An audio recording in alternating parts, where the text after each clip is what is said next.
Okay, so just an update on the latest situation as I see it from the Crimea and Ukraine.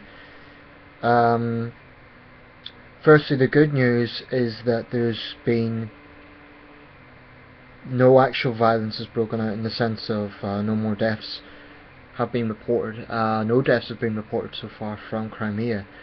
The bad news is there's still a stalemate, and it looks like from the Russian position there's no going back.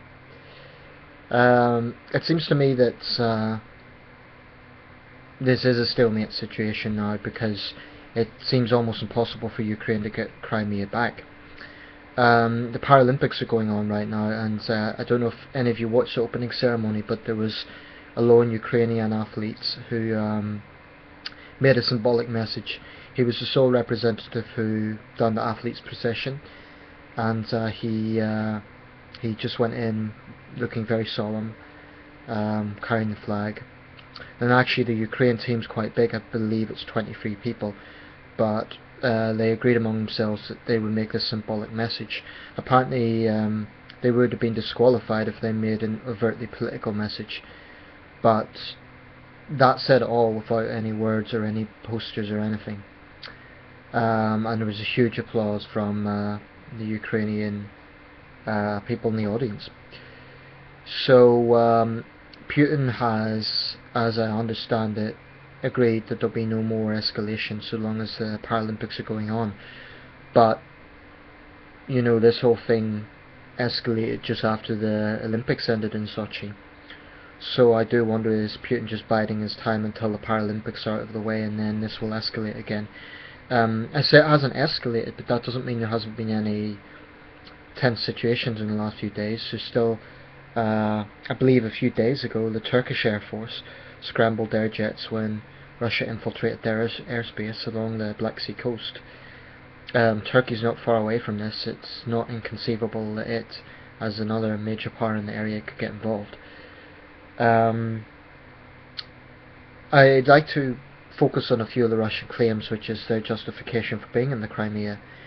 I've seen some interesting footage. I saw one Russian speaker, he said, I am Russian, but I do not want this situation, and I don't need protection.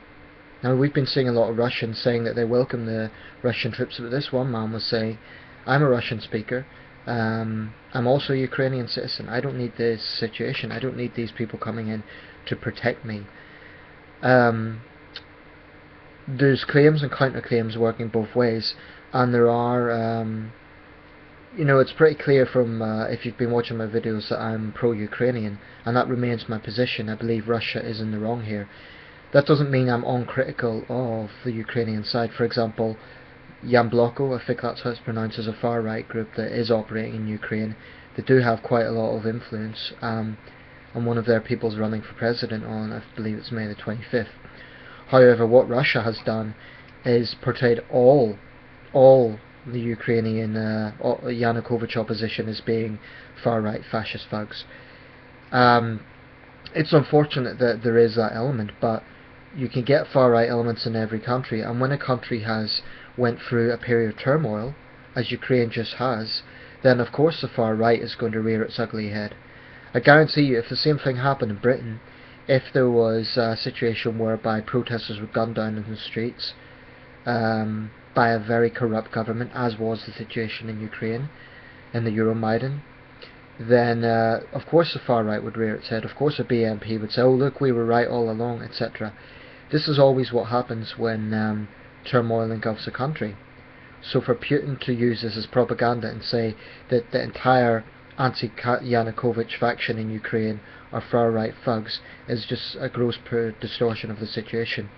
In fact, in the last few days, there has been neo-nationalism, but it's been coming, from what I can see it, much more from the Russian side. There's been some very ugly mobs, Russian mobs, interrogating, intimidating very brave individual Ukrainians who have dared to hold their flag in the Crimea. This shows the sort of atmosphere that's developing, and it's very sinister actually. So if there is a far-right element, if there is a neo-nationalistic element, yes, it can be seen on both sides, but I've seen it especially on the Russian side. And there's been a few situations where people who are Ukrainians or pro-Ukraine have basically been close to getting lynched by these Russian mobs. There was a situation where Femen, the feminist group, who incidentally I don't entirely agree with their tactics, nevertheless what happened was a member of Femen made a protest against Putin, and a mob of Russians almost tore her limb from limb. The security forces dragged her away, kicking her on the way. It may have been a crude protest, but it wasn't a violent protest. They shouted her things like "you filthy whore," etc. So there's definitely a very ugly element of Russian nationalism going on here, and for anyone to ignore that factor is just, I've seen a lot of people, a lot of leftists in the West talking about, oh, look at the far right in Ukraine, but they're ignoring the far right in Russia. They're ignoring the neo-nationalism coming from the Russian side. Another thing about this referendum, Russia's using that as a sort of, in order to justify their position, like, oh look, we've given a referendum and the Crimeans have chosen to be part of Russia. Well, if Russia cares so much about referendums and self-determination, then when is there going to be a referendum in Chechnya, or Dagestan, or any other renegade republic, where, by the way, Russia has staged several very bloody wars? So the Kremlin's position is clearly hypocritical. They often accuse the West of being hypocritical, and granted there may be areas we can be charged with that, but clearly when they're saying that we're going to hold up the Crimean referendum as a symbol of these people want to be Russian, and yet they deny Chechens that, say, that's clearly inconsistent. Anyone can see that. I don't know what the outcome of the presidential election will be. I know much more about Vitaly Klitschko than the other candidates, simply because I'm also into boxing, and I know a lot more about the guy. I think he has quite a progressive approach, so I think he'd make a good president. There's people say, oh, he's a boxer, how can he be a president? That's not fair, because he has been involved in politics for years. So he's not just like a boxer who suddenly decided to come. In fact, I think it's unhelpful for the press to say ex-boxer Vitaly Klitschko. He's a politician, that's what he is now. That's what he does. But I don't see this situation, hopefully it won't develop into a war, but I think the West needs to be much more outspoken on Russia, because what Russia has done here is basically taken a chunk of a sovereign state and said, this is ours. And by the way, there's differences here with the Iraq analogy. Like, people say, oh, the West is hypocritical, look at Iraq. The difference is, NATO never claimed Iraq belonged to NATO. That was a coalition situation. It was a conflict. Yes, it was intervention. Yes, you could argue invasion. And yes, you could argue it was a violation of sovereignty. But there is one important difference. Western countries have never claimed that Iraq is part of NATO. Whereas you have a situation here whereby Russia has basically come in and said, Crimea is ours. And I think it is quite clear for anyone that's followed the post-Soviet Union in the years after 1991, Russia has been hell-bent on keeping control in the region. Hell-bent. Now, I understand that to lead a country as big as Russia you need a strong man. I also understand that Russia has a right to be concerned about what happens on its borders. So I think the most progressive approach would be some sort of agreement between NATO and Russia for joint cooperation. And I think that was possible in the Medvedev years. But now that Putin's back in charge, you have a situation of escalation again, and I think Putin's a very big part of the problem. People can no longer blame Bush because he's no longer in the White House. Putin's been in power in Russia more or less for 14 years. That 4-year hiatus with Dmitry Medvedev was really just a formality.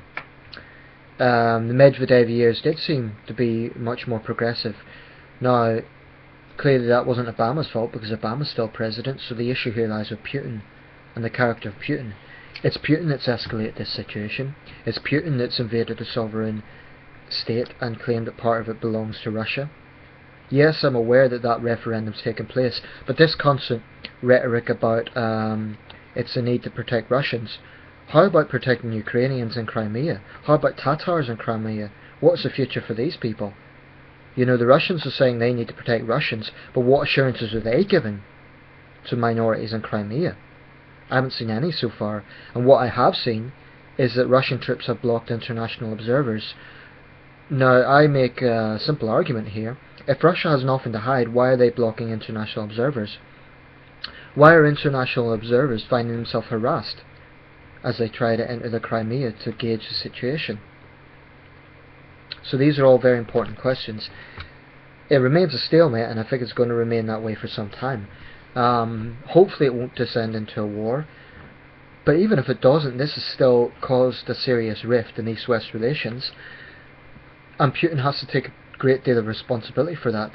There was absolutely no overwhelming evidence that Russians in Crimea needed protection, and frankly it's the same excuses that Hitler used in the 30s. Now, I'm not saying Putin is Hitler, but it's not inconceivable to say that history does repeat itself. And some of Putin's behaviour isn't that different from Hitler. I know it sounds like an old cliche, like comparing an authoritarian leader to Hitler. It's been done many times, but in the case of Putin, given the power he has, given his actions, given his arrogance, it's not that inconceivable. Okay, so I'll leave it there.